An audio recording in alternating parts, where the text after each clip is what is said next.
This episode of Executive Stress.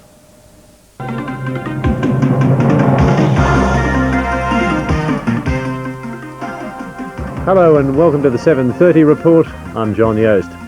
Tonight an exclusive interview with the acting Prime Minister Paul Keating. And in the Wimmera, the farmers are lining up against the mining giant CRA. It's a case of what's worth more to Australia, prime wheat country, or what's under it, the world's biggest deposit of mineral sands.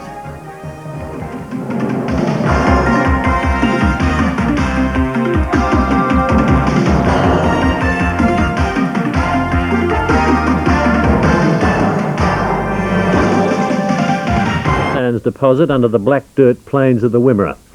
On the other, the farmers who grow wheat on those same plains, some of the best wheat country in Australia. You can guess what the farmers want the government to do. Frank Maguire reporting. My farm, to me, is a sacred site.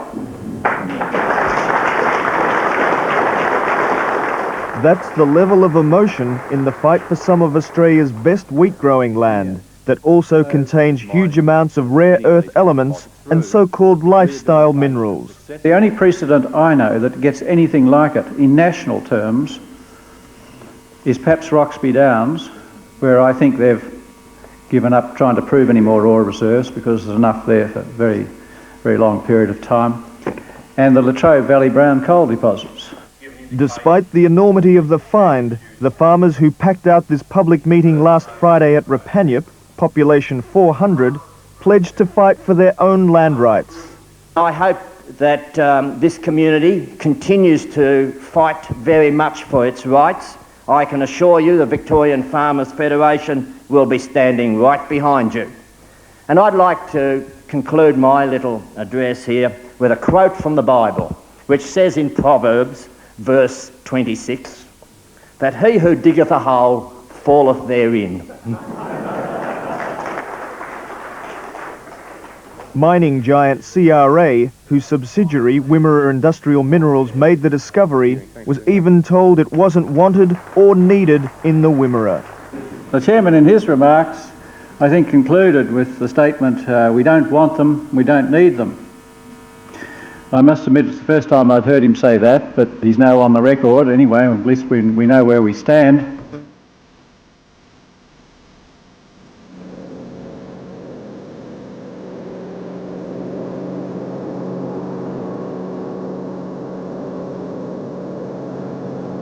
This is some of the best cropping country in Australia. This land, it'll grow anything.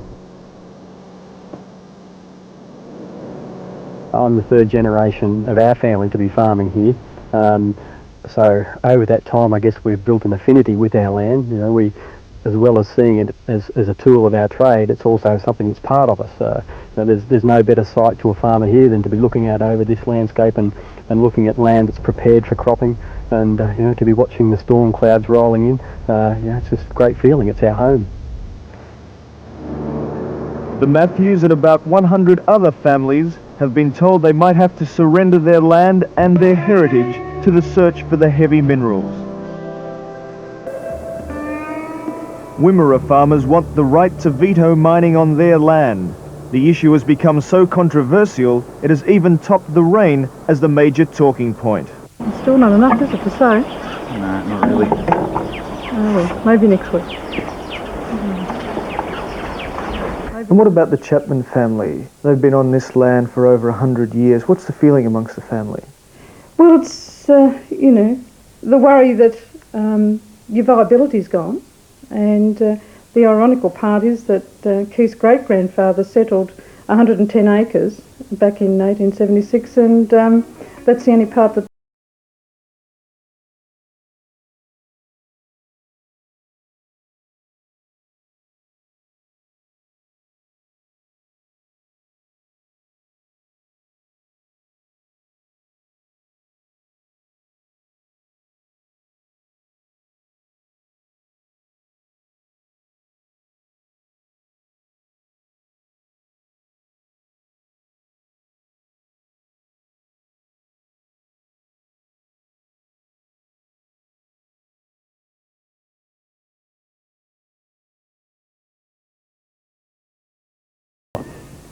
That's a nonsense That's the no-nonsense response to CRA's critics from Marshall Baillieu, manager of the company's subsidiary, Wimmera Industrial Minerals.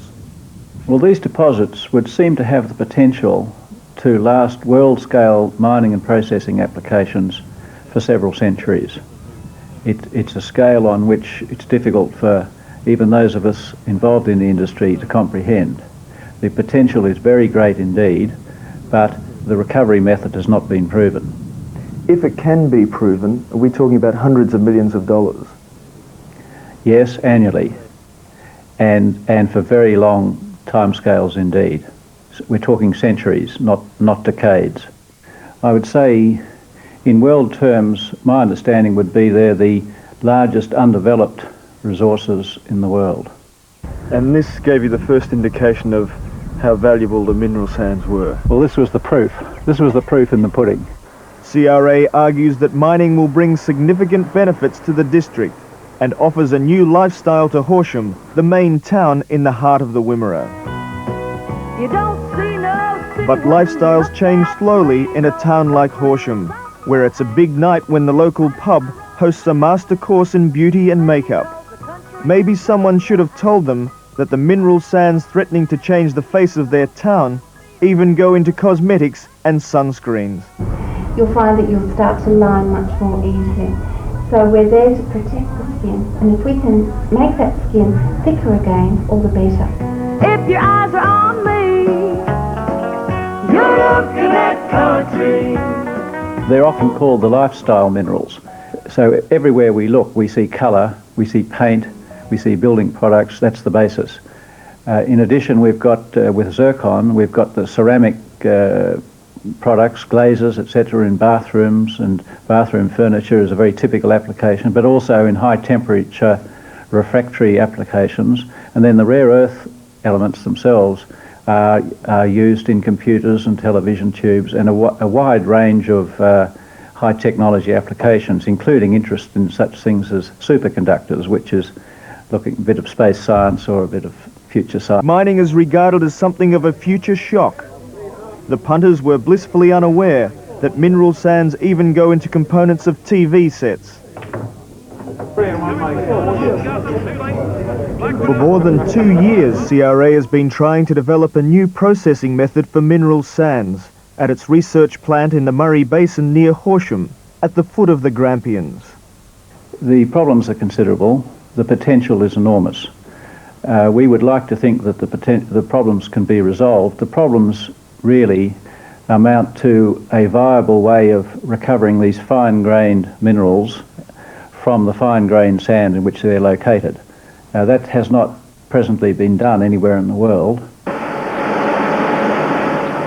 Water and flotation technology are the key ingredients in a process which has been adapted from brewing.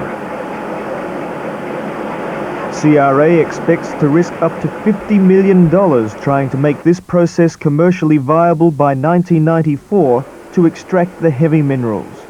First of all is the black ilmenite. Second is the brown coloured rutile. Thirdly, it's the light brown coloured zircon. The reject tailings represents about 95% of our feed and comprises fine beach sand. Opposition to CRA is not confined to local farmers. Conservationists are also concerned. They are worried because mineral sands contains traces of uranium. That's why staff wear monitoring devices to test radiation levels, according to Wimmera Industrial Minerals manager Marshall Baillieu. Our first responsibility is to people working in the plant. They're not going to have themselves exposed to excessive levels or what they regard as dangerous levels of exposure. Now, clearly, if it's not dangerous or hazardous for the people in the plant, it won't be for people in the district. But the people of the district are still to be convinced of the benefits of mining. The deputy leader of the National Party in Victoria, Bill McGrath, has minerals on his farm, but praises CRA for its approach in the past to buying properties it wanted to mine. The former VFL footballer asked for a fair go for farmers in the game of life. Like any other game, we're not quite sure who's going to be the winner. But certainly, if there's going to be a game played, play it fair, play it hard. because there are some futures at stake. There are the futures of a farming community, there are the futures of Victorians, and I guess in many ways there are futures of Australia.